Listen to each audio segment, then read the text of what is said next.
days back in the 1980s, when we had to work overtime to finish our clients' orders. The traditional embroidery industry was hit hard when more modern designs became popular. We lost our jobs, and demand for our talents dropped when machines replaced manual work.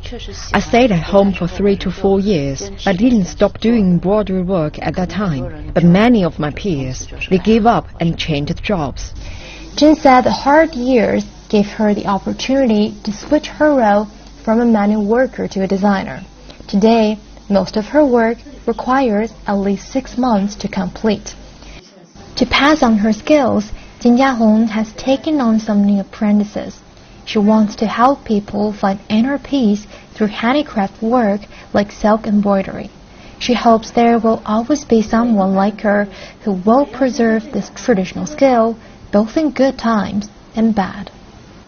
Apart from exercising in a traditional manner, some are now working today as engineers to refine and upgrade those time-honored skills and techniques. Demand for the handmade embroidery is on the rise because of the increased popularity of silk around the world. China was the first country to use silk and has never stopped promoting this Asian material. Guess how light the silk is? Believe it or not, its thickness is only 0.052 millimeter. It is the lightest silk in the world. Xu Dinglong is the engineer who created it. The difficult part of making the thinnest silk is getting the right strain of thread. If you use high-speed machines, it is easy to break the thread.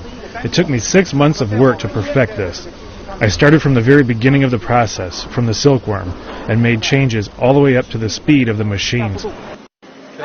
Guo Wenden and his team worked for 2 years to create a color transition system that creates near-perfect prints. Before I created this system, we could only rely on the experience of colorists. It usually took a long time to find a good colorist. Over the past 2 years, we did a number of tests to increase the accuracy of the color on the fabric. We have a similar color system in the printing industry, which is very different than printing on fabric. With the help of Guo's color transition system, fabric designers can now print their original designs onto silk fabric with much less color loss. Chinese craftsmen and engineers are using both traditional skills and modern technology to develop the craft of silk manufacturing. Their hard work helps bring China's culture of silk manufacturing to people around the globe. Chances are you'll walk into the store without any silk, but chances are also good you're